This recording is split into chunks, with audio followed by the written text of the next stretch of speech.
Questa canzone, voglio dirlo, è stata scritta in collaborazione con Graziano Solinas, che ha scritto la musica, e invece Rossella Fa nel disco ha cantato alata come sempre e magica come una strega.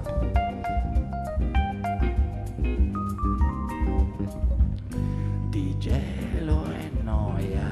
alito al vetro,